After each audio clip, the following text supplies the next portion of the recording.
Hello and welcome everybody. This is Tony with Tori again. Thank you so much for joining us. We are excited, absolutely excited to have everybody on the call tonight. We have questions. I don't think we've ever received so many questions for a webinar. So we are excited to get ready to answer these questions. All those who are new, we just want to remind you that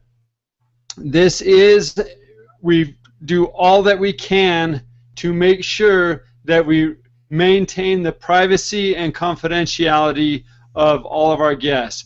Therefore, if you have a question, there's an app that's called the Webinar Jam app. That's where we're going to do all the communication so that you remain confidential, and the only person that will see it will be myself, and then I will read off your questions, and then Tori will answer them. So we thank you again so very much. We enjoy doing this. We love answering your questions. We love helping people, and that's what it's all about. But I want to introduce Tori. Let me kind of shine Tori here. Woohoo! There's Tori. Tori was joining us last month, and Tori has decided that he wants to be crazy just like Rob and I, and enjoys the passion of helping others, and therefore he's in the process of transitioning from a successful financial career to helping people struggling with addictions, specifically youth and the family systems, and helping them connect. Tori absolutely loves working with the youth, loves helping people. We have seen great success with just talking with people, and it's just one of the greatest blessings that we have when we help people. And Tori embodies those values. He loves doing it, and that's why we're in it. And Tori joined the team now. It's probably been 3 months. Tori has been about 3 months, or longer than that now. It's been longer than that, actually. Yeah, I think it's been probably about 6 now. 6 months. See, times fly when you're having fun. But thank you so much, Troy. Thank you for taking some of your time to take and answer our guest questions, because they vary. Do you have anything you would like to say to add on to that? Thank you, Tony. Yeah, I'm just excited to be here. I'm excited to be able to talk about some very important issues and questions that people have in regard to not only addictive behavior and especially sexual addictions, but also just other topics that are related to sexuality and other mental health types of issues. So I'm happy to do that. Of course, I guess I would remind everybody who's joining us now that the live Q&A always presents some interesting challenges to try to find the right words at times to be able to answer those difficult questions, because some of them are difficult. So I'd appreciate your understanding as I may pause to think about an answer for you, but I'll certainly do my best, and I'm just excited to be here. All righty. Well, and I am kind of the behind-the-scenes guy, and we'll be sending out. I'm tweeting, I'm doing the stuff here. So if I run a little behind, I apologize. But our whole focus, our whole goal is to answer your questions, so let's get right to it. The first question we have, it says, I believe part of the reasons I am addicted to porn of all sorts is that I am also attracted to people of my gender, even though I have no desire to be in such a relationship. I believe that to be truly free from porn, I need to work through these emotions with the help of a therapist. Another school of thought says sin is sin, and I need not dwell so much on why I sin repeatedly, and instead decide really does not matter why. What is your thoughts on this? Well, so it sounds like the question is, there's some complex ideas there, but it sounds like one of the questions is, how do I manage the emotion of not wanting to act on some sexual urges related to use of pornography, and even some same gender attraction kinds of urges, because for that person, it sounds like it doesn't really reconcile with, or may not reconcile with their value system to engage in those activities. And so one of the things that I would talk about in regard to that is that definitely the therapeutic experience can certainly be a huge help in being able to make sense of that emotion and make sense of those challenges that are faced. It's interesting that many of us will face certain things that feel very difficult to manage, emotions and triggers and things that, whether it's a sexual nature or whether it's anger management or whether it's an urge to use a substance or whatever. There's a lot of similarities in terms of how the brain is operating. The brain tries to reconcile essentially two different things. It tries to reconcile instinctual urges or triggers that come from the limbic part of the brain, and it tries to reconcile that with the logic and the values-driven part of the brain, kind of the executive part of the brain in the prefrontal cortex. And so there are times when the prefrontal cortex, the logic part of the brain, will tell us, that behavior is not what you want. And you would try to make choices to not engage in that behavior. Meanwhile, it battles with the instinctual urges that may come. And they're built into a different part of the brain. And so you have kind of a tug of war going on between those two parts of the brain. And because the emotions are tied into the limbic part of the brain that also has the instincts processing along with it, they're tied very closely together. So very quickly we learn that if we engage in an instinctual behavior, such as a sexual behavior, the emotions that come with that, whether good or bad, will be tied together very strongly. And so that's why there's such a powerful challenge in trying to manage those things. So certainly, number one, understanding that is a huge help, and number two, being able to just simply process the emotions that come along with that struggle can be very beneficial, and that's why therapy is such a huge help. It can really bring out the emotion itself and really target that. And we develop what we call emotional intelligence, which is understanding what drives our emotions and why we act the way we do based on having those emotions. And simply having that understanding can really help us to have more peace as we understand that it's a human condition. It's part of being a human being to have those emotional things. And while it's difficult to have that tug of war, there is definitely the opportunity to find greater peace within that and abilities to manage not only the emotions but also the behavior and kind of find that peace and that reconciliation. Okay, thank you very much. I always forget to do a little bit of housekeeping. Can everybody hear us okay? Please let us know, type in okay in the chat box, that we can make sure that we're not, rambling on without people able to hear us. Getting some okays, good. All right. Okay, looks like we're good to go then. Great. Next question is it even possible for someone to recover from addiction? Or is it so ingrained that only a select few are able to do it? Oh, very, very deep question there, certainly. Thank you for that honest question. I think, number one, the simple answer is yes. It is very possible to recover from addiction. It happens all the time. Now, when we say recovery, I think it's important to also understand what recovery means. I think, many years ago, if you were to go back, say, 15, 20 years, even maybe within the last 10 years, you'd probably find a lot more definitions of recovery. And, some people would say, well, you sort of graduate from the process of dealing with that addiction and then you never face that again. More and more studies show and more experiences show through the therapeutic process that the reality is recovery is a lifelong management process. And so, yes, recovery can happen. Absolutely, it can happen.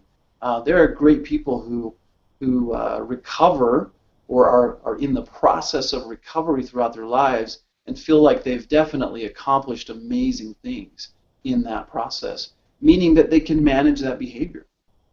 I think it's important to know that, especially with something like sexual addiction that involves such a very core element of our human, limbic processes, that the ability to manage that behavior is in fact a lifelong requirement because it's ingrained in us. The sexual response is part of who we are, and so knowing that that is part of being a human being, that's literally attached to our survival instincts as human beings. Knowing that can help us to understand the nature of it being a long-term, lifelong process. But definitely, I think what really is important to know about in terms of recovery is that you can find peace. That's the bottom line that I think most people would say that would more often than not would actually define recovery is, can I manage the behavior and can I find peace? And so I would definitely say, without a doubt, you can find peace and you can find the ability to manage that, be able to balance those brain-oriented, the limbic responses that come with that sexual behavior and that sexual instinct, to feel good about it, to feel positive, to feel like there's hope and there's progress, a lifelong process that can happen that brings great peace and balance in one's life. You can, essentially manage it to the point where the negative consequences that come with addiction can be essentially mitigated so that there is great peace and balance and happiness in life. So, very good question. I think that comes with a lot of concern that individuals who struggle for a long time are not able to feel like they're making progress. Some of that, I guess I would kind of branch over into another area to answer that question. Some of that has to do with the idea of willpower. Many people will struggle with willpower. Willpower is useful to an extent, but it has limitations. We can sort of white knuckle it, as we call it, to do our best to get through something, and sometimes we may be successful and other times not.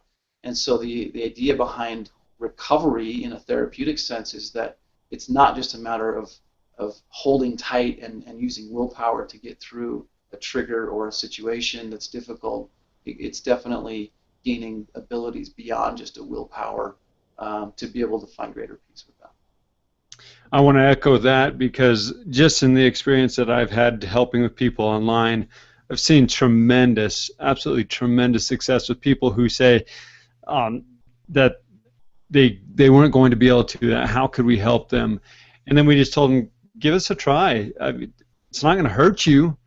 And they did, and now some of them are 2, 3, 4 years sobriety of not actually even acting out, which is phenomenal, especially with somebody who's gone 52 years of continuous acting out. So can you find recovery? Absolutely. I echo that 100%. Okay, this then kind of relates to the first question.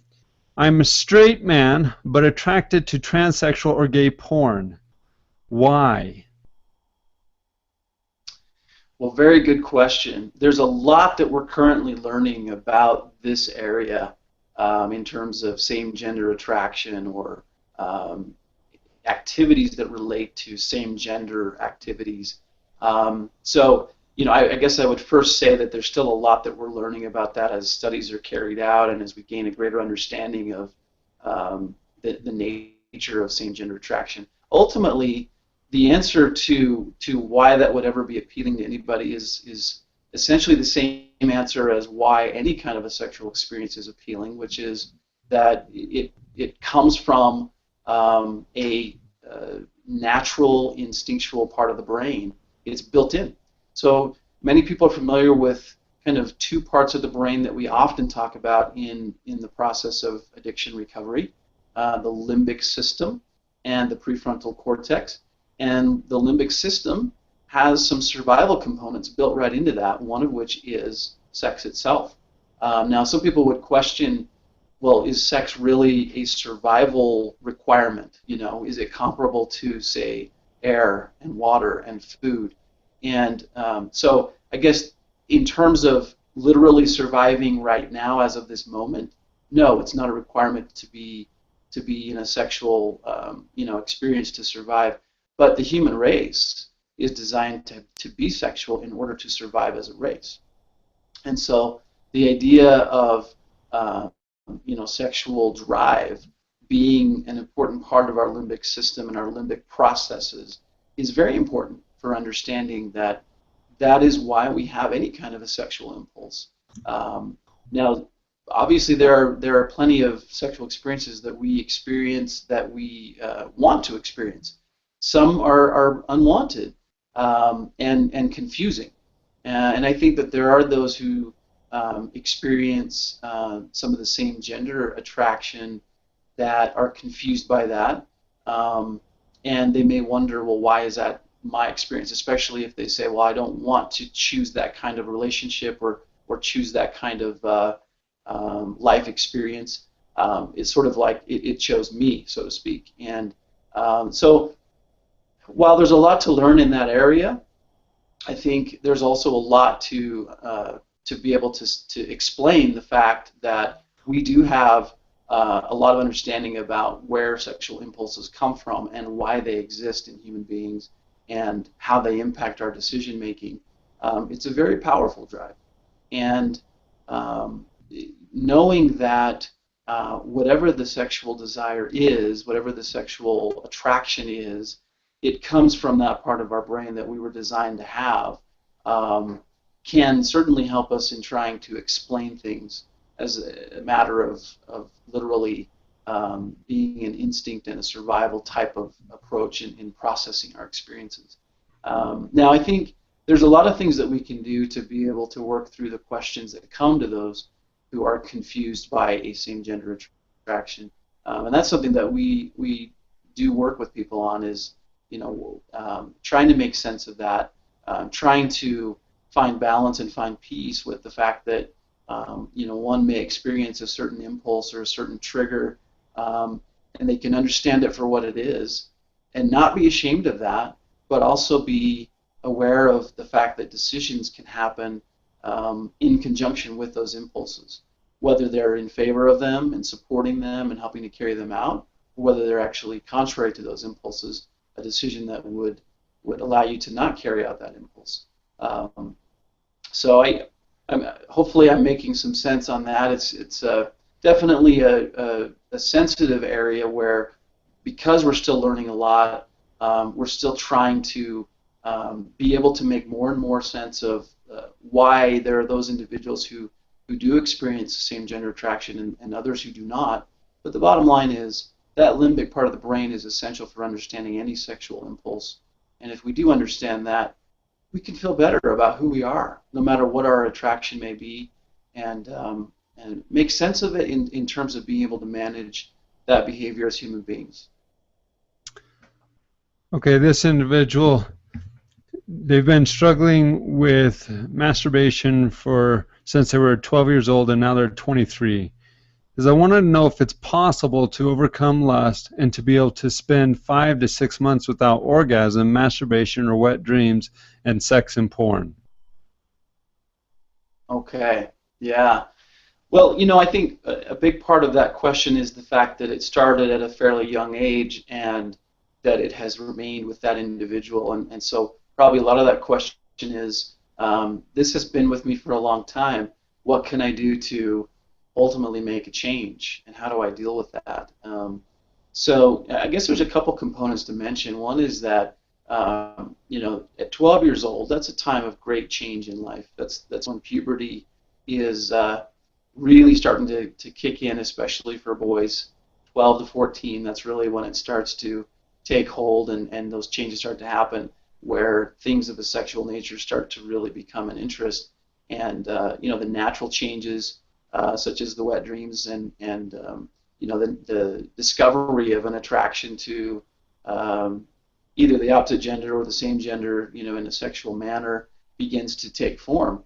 And so the curiosity is certainly huge at that age. It's kind of a newfound experience. So suddenly you're sort of a young adult with a kind of a children's brain, if you will, because our logic hasn't developed yet, and so we're not quite sure how to make total sense of all of the physiological, biological changes that are happening at that age, and so we start to experiment, and experimentation and curiosity and just learning more and more about our own bodies as well as the bodies of other people help us to develop that that interest as well as that urge. And certainly we discover that certain things feel good and certain things are rewarding, and so we start to reward our brains as we do experiment and start to receive those rewards in that way.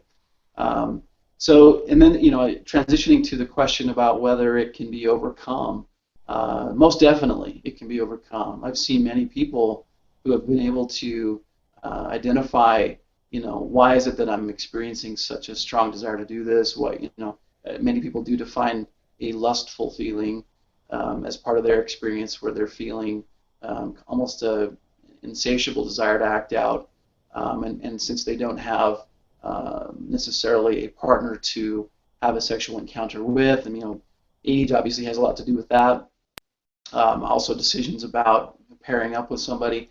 But because there's more of an individual experience typically at that age, those habits can form as a simple cycle of triggers and rewards. And but it is definitely possible to work through those things as somebody starts to figure out, okay, why do I have such an impulse? Understanding the natural elements of that, but also understanding that the logic part of our brain takes a while to catch up. And so the ability to master the sexual impulses that come at a young age, it can take some time to learn that and to feel like there's a sense of ability to manage that. It is definitely possible. I've seen lots of people really take hold of those kinds of behaviors that seem nearly impossible to get over, and they've been able to find other ways to cope. And I guess the final comment to answer this question would be that oftentimes the sexual response can essentially become a way to cope. And so coping mechanisms, as we understand coping mechanisms, we start to realize that there are certain situations that cause us to want to cope.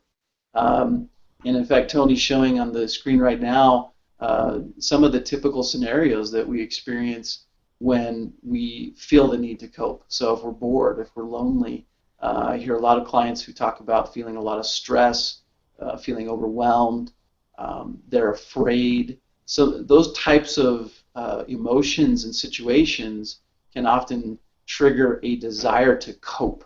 And so when we know that a reward is very easy to achieve through a sexual behavior, and it's very fast to achieve that and to cope, then we can turn to that as a coping mechanism very easily.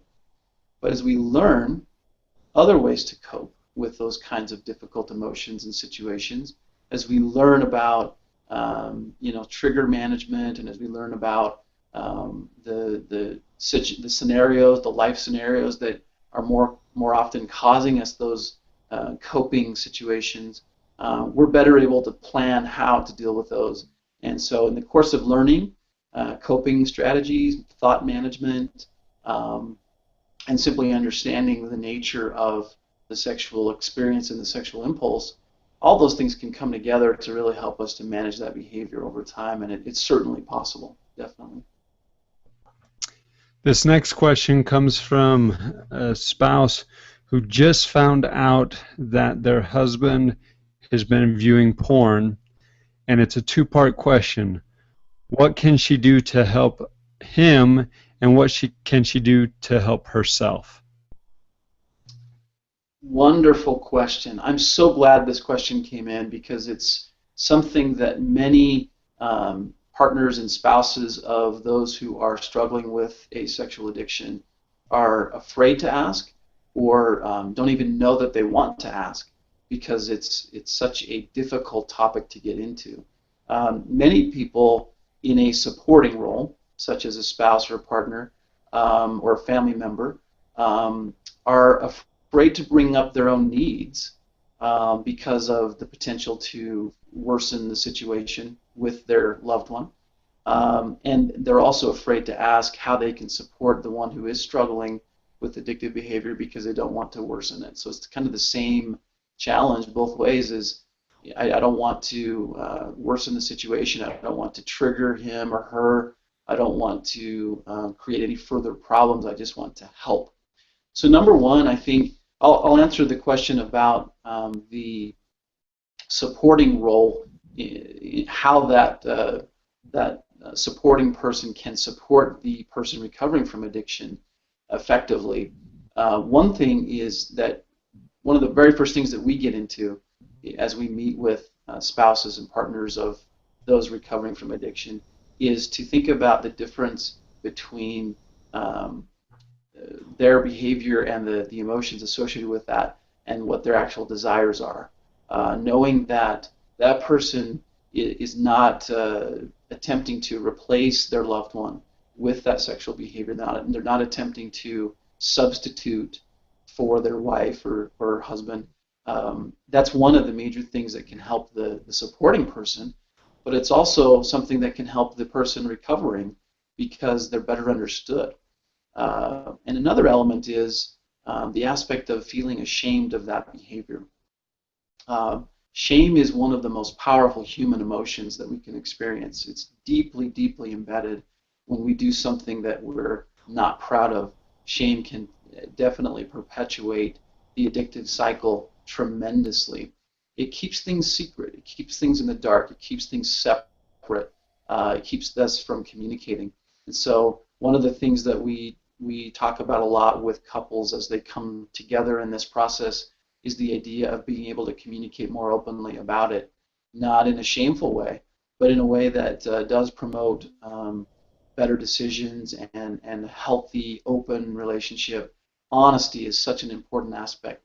And so I think understanding the difference between the person's shame and their desire to improve, which we would actually term as guilt, guilt about behavior that they don't want but continue to be engaged in, that can help them, both parties really, feel better about the process that they're engaged in and trying to overcome that process together. So communication is one very important aspect that a supporting person can help with. Be there for them. Be willing to listen.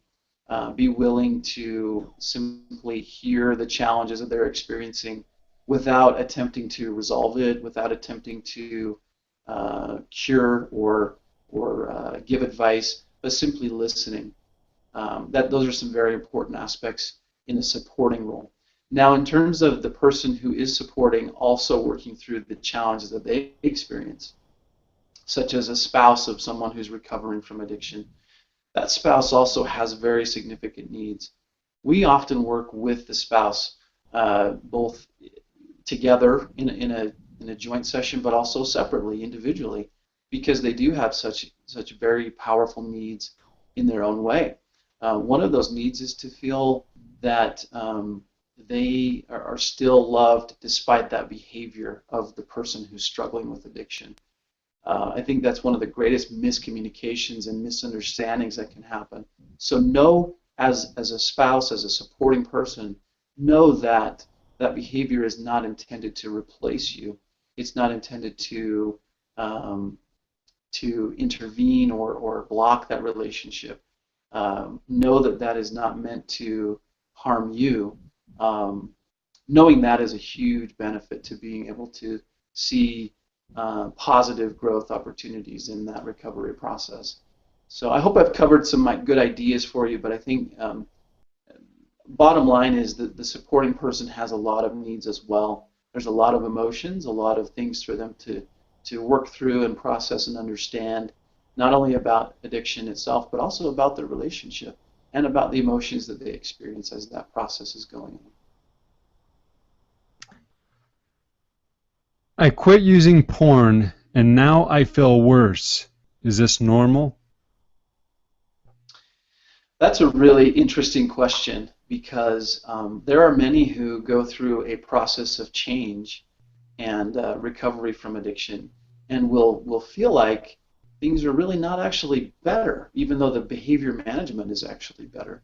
And what's interesting, we kind of refer to it as being dragged through the mud sometimes, because it feels like even though you're working hard and you're finding some success in managing the unwanted addictive behavior, it also feels like you feel empty at times. You feel isolated, maybe misunderstood, or maybe like you've given up some of the rewarding elements of life, and that you don't really know how else life can be rewarding.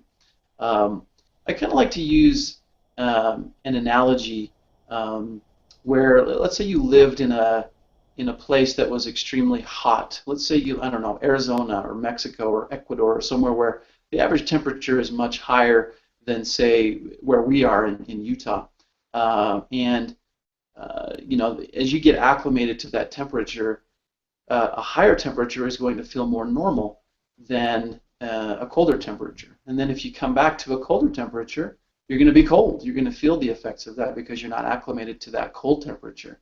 So the reason why I use that analogy is because as you're changing behaviors and you're looking for new ways of coping, um, the brain has to kind of acclimate to the new kinds of strategies that you're using in your life to cope. And so often it can feel like, well, this is too hot or too cold, and I'm not too satisfied with what I'm experiencing right now. And so literally the brain has to make some adjustments and heal over time to be able to you know, kind of find the same, or not, I wouldn't say the same, but to find rewards in normal life experiences that are not addictive behaviors. So that acclimation, there's actually a term that some people may have heard of called neuroplasticity. It's literally the process of changing the brain, the neural connections in the brain, to allow new processes to take form. In other words, being able to change behaviors in certain situations, going from an addictive behavior to a more healthy coping behavior, and you know, to be able to feel rewarded and to feel happy, to feel peace after such a change takes place can take some time. It can take some acclimation, if you will, for that brain process to start to take hold, and it can be something that might be frustrating for a time because it feels like the rewards have gone away in a lot of ways, and that you're searching for new ways to reward yourself. Really, it's more about the brain acclimating again to some of the natural rewards of life that are separate from addictive behavior. I hope that helps answer that question. How do I cope with porn flashbacks, with images that keep coming back after they are trying to quit? What an awesome question that is, too. That is wonderful because I think that's important for those who are further along in the change process to be able to understand. So, just real quickly, a reason why that happens is that the limbic system, as I've mentioned a few times tonight, has built within it not only the emotions and the survival instincts, but it also has the memories attached in that process. That those are the neural connections within that part of the brain that cause us to have memories. And because the memories are tied into the emotions and the impulsive area of the brain, the reward center of the brain, um, definitely the brain is going to call upon those memories in a very powerful way at times as it tries to sort of talk you into engaging in that behavior. Um, it's true that simply remembering an image can bring a reward. And so that is something that can happen very, very definitely for a long period of time, even after the um, addictive behavior has stopped. So one of the things that we would talk about in terms of being able to manage that and deal with that is to engage in healthy coping behaviors. Um, so, for example, if we find that we are continually recalling a specific image or a certain type of image, and that is triggering, and it's difficult and it's upsetting, something that we can do is we can start to plan some ways to deal with those, just as we would a trigger, just as we would an impulse to act out on an addictive behavior. So, for example, some people may find that their memory is most often coming to them in situations when they are feeling lonely or tired.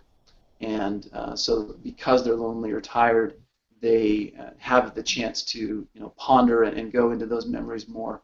And so something that we would probably work on is a plan for engaging the thinking part of the brain far more at that moment, so that the thinking part of the brain can start to help us work through other things, start to gain control of our thoughts, start to gain control of the situation, kind of be in the moment and understand what it is, but be able to engage in specific intentional activities so that we are able to move past the impulsive memories that are coming up.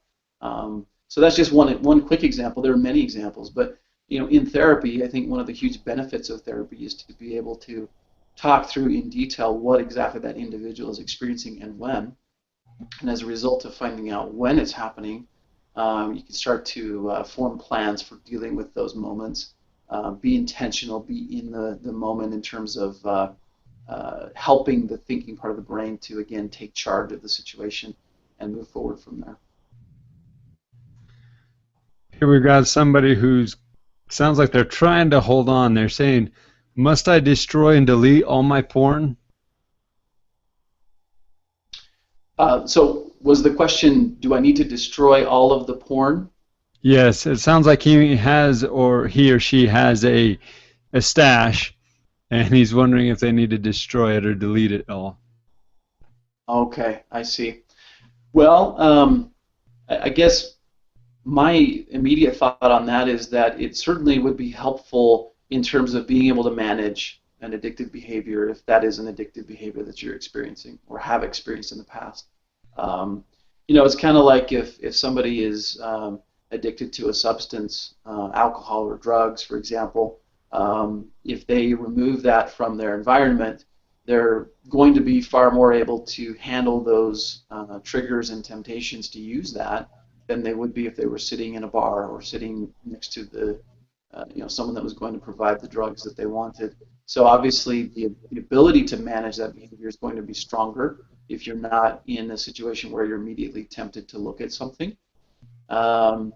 So that would be a help. Now, at the same time, I would say that because sexual behavior and sexual urges are a human instinct, I would also mention that that's not necessarily the only thing that would need to be done in order to manage that sexual addiction, because it's a part of us, and obviously we live in a world in which many things are very sexualized. Media, movies and music and advertising and all kinds of things are very sexual in nature.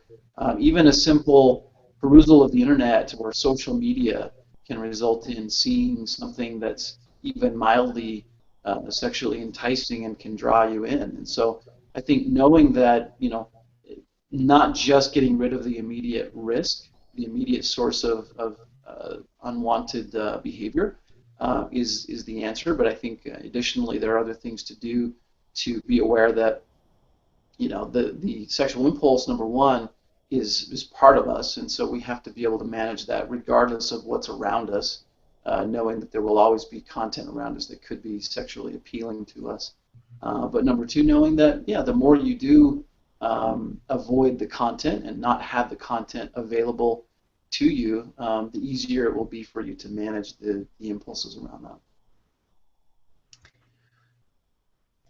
I have a therapist who I really like and is helping me in other ways, but they don't know how to help me with pornography addiction. What can I do to help them help me? That's a really good question as well. I'm so glad that we have such a willingness to ask some of these tough questions. the truth is that there are many great therapists out there who are not as familiar with how to deal with the idea of pornography addiction or other sexual addictions. Um, One reason for that is because it isn't necessarily defined as an addiction by many people, and so therefore it's not necessarily um, studied or worked on tremendously by a lot of the therapists out there. Um, so that's one reason why there are therapists who aren't as familiar with how to help with that. And I think it's also something that is fairly specialized. Most therapists these days are finding a niche, what they're really good at, what they understand really well, and they stick with that. And so other areas such as sexual addiction, pornography addiction, may not be an area of expertise for them. So, as an example, somebody might be really good at working with depression or anxiety.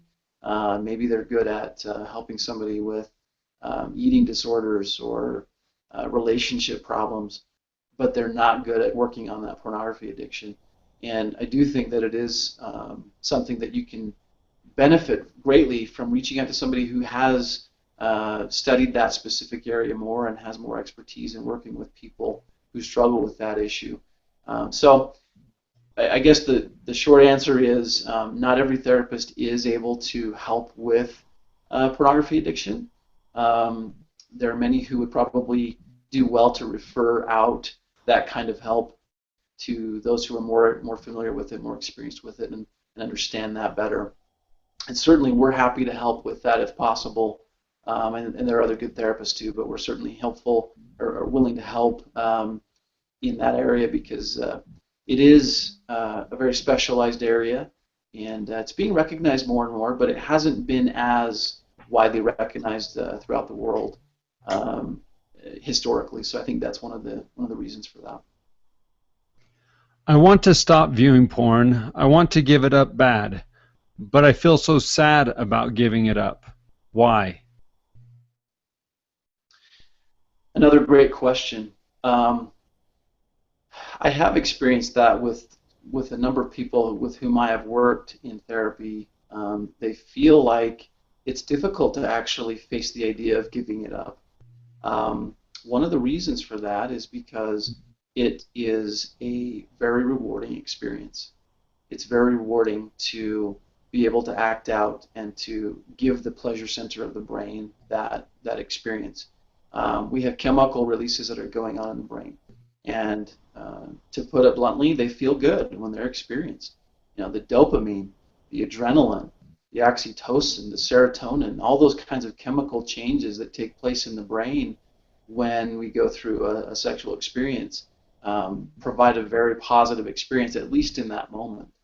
Now afterwards, that usually changes. Usually there's a different feeling of sorrow and guilt or shame or both, and other feelings of being isolated, being lonely, and so forth. But because of the nature of the fact that it's so rewarding in that moment, and it's such a the build up to that moment is also very um, enjoyable. The thrill, so to speak, of inching closer to a sexual experience is enough that it feels like we really want that, and that is an instinctual response that we're going to have. So to face the idea of giving that up can be really daunting because we're often not sure that we'll be able to feel the same kinds of rewards in other areas of our life. Um, so a few minutes ago, I mentioned the idea of sort of acclimating to a new temperature, meaning that we are able to adjust to receiving rewards and experiencing rewards in normal life activities that are not addictive activities. And so we're able to adapt and feel rewarded even though we're not acting out in that sort of addictive behavior. It's hard to grasp that idea when one is considering change. And so I think because it's hard for that, it can be very difficult to find the motivation. Usually, the negative consequences of continued addictive behavior eventually outweigh the desire to sort of keep that reward. And those negative consequences start to cause an imbalance, and then change is wanted. But I can definitely speak, after having worked with a lot of people on this, that they are able to find other, or I should say, they're able to find rewards that are rewarding in other ways. And even in a sexual way, there are rewards that come as well, even if the addictive behavior stops. But with sexual behavior with a loved one, um, the rewards can also be very wonderful, and can help take care of that sort of experience sadness, if you will, of the prospect of change. So I hope that made sense. I'm not sure if I was very articulate on that answer, but hopefully that makes some sense. What can I do if I relapse or am in danger of relapsing?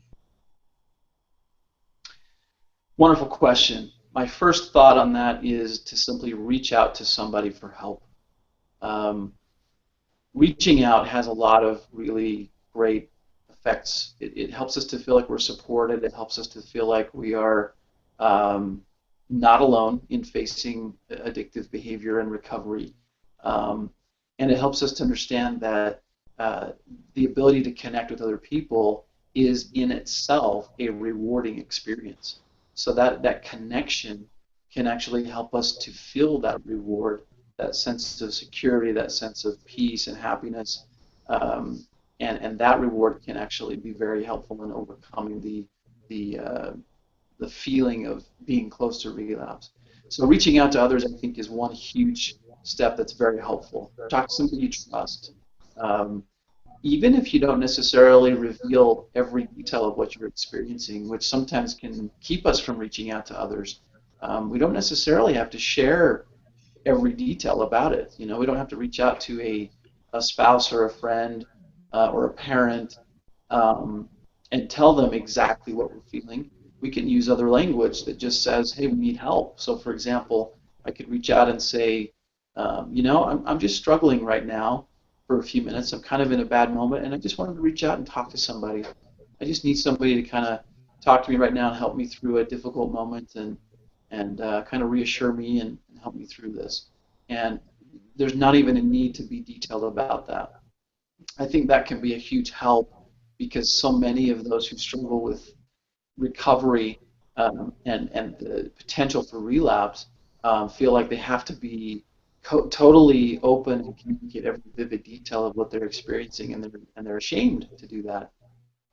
So they don't, and that can be something that hinders the recovery process, and relapse can often follow.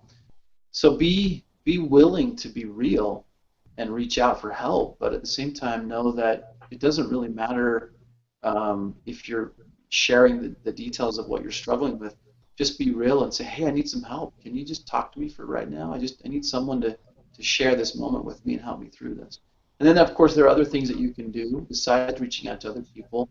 Um, you can also engage in healthy behaviors that you plan on in advance when you are likely to experience a trigger, and the potential for relapse is there.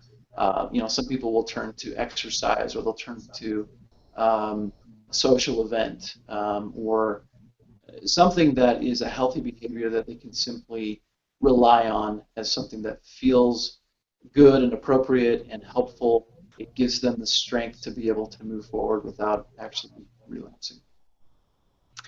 I was also going to say one of the things that a lot of people have used as one of their coping I guess not coping mechanism, but as a strategy that when the trigger comes, because they come to everybody, but is to Yeah, reach out and help somebody. Not even necessarily to reach out for help for yourself, but reach out and help somebody else. Because then we engage our prefrontal cortex and we start thinking about other people instead of our own wants and desires at that moment. yeah, that's a great point, Tony. I like that too. That's another reason why connecting with other people in a difficult moment can be helpful. That's very clear. I need porn to calm me down or help me to go to sleep. What can I do when I'm trying to stop? Very good question. I love that question, because it's based on someone's real experience. And I know I've heard that so many times from people as they say, this helps me to relax. This helps me to deal with life. It helps me to just work through things that are stressful and difficult, and I need it as a coping mechanism. Well, the truth is we do need to find coping mechanisms, but it is possible to find other ways to cope with that. One of the things that I like to talk about with clients a lot is the idea of being very mindful. There's a technique in therapy called mindfulness, which is based on basically slowing things down in our lives to the point where we can really focus on the here and now. We can focus on the physical experience of our life in that very moment. Literally, to the point of focusing on even our breathing and our the sound of what we're hearing, and gently recognizing the thoughts that we're experiencing, to be able to see them, acknowledge them, and gently kind of push them out of the way so that we can still be in that moment. There's great power in being able to slow down and be mindful of our physical experience in that moment. And I use the term slow down especially because it's so important to be able um, to allow the logical part of the brain, the thinking part of the brain, to have a chance, to have a fighter's chance, if you will. If we're very limbic oriented, meaning that we're trying to deal with something in a very limbic way, um, then the chances of us being able to change that behavior are pretty slim, just because it's so automated. It's such an instinctual thing. But when we start to slow down and realize what we're experiencing and why, and just be in that very, very slow, real moment, we're able to engage our thoughts, and our power to be able to make better decisions is going to come to life. So it's amazing how that works. But I do think that there are a lot of mindfulness types of activities. It's a lot like meditation, but there are very mindful based activities all over the internet. If you want to take a look at some of those, do some searches, safe searches, if you will, on YouTube and elsewhere on the internet. Look for things like guided mindfulness exercises or mindfulness techniques or things like that, to be able to actually find some things that can walk you through literally with somebody talking you through a mindfulness exercise. That can be a huge help for you. Does it help to view porn as immoral? Oh, that's a very interesting question. Does it help to view porn as immoral? Well, I don't know if that's something that I can really answer for the person who's asking that question. I think it really greatly depends on the individual who is trying to work through that challenge, because there are those who do not view pornography as being immoral, and there are those who do view it as being immoral. Either way, it can become an addictive behavior in one's life. Um, Would they'd so have to be kind of careful that it doesn't go into shame, though, correct? If you're viewing it yeah, as immoral, I mean, even if you believe it is or you believe it's not, it could still kick you into the shame cycle if you're not careful. yeah, absolutely. I mean, shame can definitely kick in, especially if it's viewed as something that's immoral. Shame can definitely be even more pronounced because you feel like you're doing something that's not only unwanted, but it's also unacceptable. And so I think that's a very important difference to make. Or sorry, a different point to call out is that if somebody does view it as immoral, it's considered unacceptable, and therefore the shame is very intense.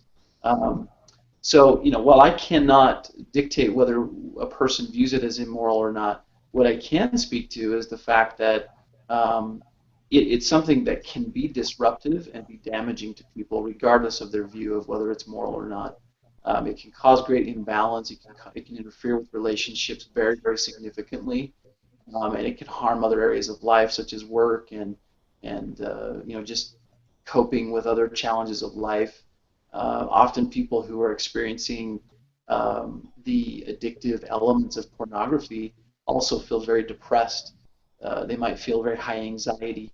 They might have some other mental health challenges as well because it does interrelate with so many of those other types of experiences. So getting back to the original question of would it help if I view it as immoral, I think most of all, it would help to view it as something that's potentially disruptive to your life, if in fact you feel like it is disruptive to your life. Um, so again, going back to, everyone has their own value systems, and everyone's going to be able to decide for themselves whether they view it as moral or immoral. The bottom line is that it does create disruption and problematic tendencies that can be very disruptive in life, and it also can change our ability to connect with other people. It can change our ability to find rewards in a different kind of sexual experience. For example, being intimate with a spouse, that experience can be greatly impacted by a pornography addiction. So knowing that it can be so disruptive and change the way we view other elements of life is probably a better way to look at the impact of it. There's kind of a follow-up question to that. He wants to know, is it bigger challenge for religious people? Oh, okay. Very good question. Um, So I guess I that would kind of I would follows up say that why he it's thinks it's immoral. He's wondering that balance because he is a religious person. okay. So yeah, so being a religious person, does that make the recovery process more difficult? Um, I would say in some ways it can increase the shame that we feel. Um, if we feel like we are um, not only doing something that we don't like, but that is unacceptable, as I've said before, if we view it as something that is sinful or contrary to our value system, our religious beliefs, then that's likely to increase the shame that we feel, and that can be a more difficult barrier to overcome. On the other hand, I would also say that if someone's religious, then their faith in a supreme being is going to be a strength to them. Because in addiction recovery, we talk about an idea called surrendering, and as you've got Tony on the screen right now, the idea of surrender is that you acknowledge an overwhelming ability for what we call the addictive behavior, uh, the limbic response to a situation. We allow it we recognize that it has tremendous influence on us if we allow it to. And we know that it does have tremendous power, and we recognize that influence in our lives. But on the other hand, by surrendering to that acknowledged force, we also empower ourselves. Kind of ironically, I guess, in a way, we empower ourselves because of that surrendering. We empower ourselves to say, I know that it has the ability to have tremendous power over me, but I know because of it that I can also recognize it for what it is and find ways to overcome it.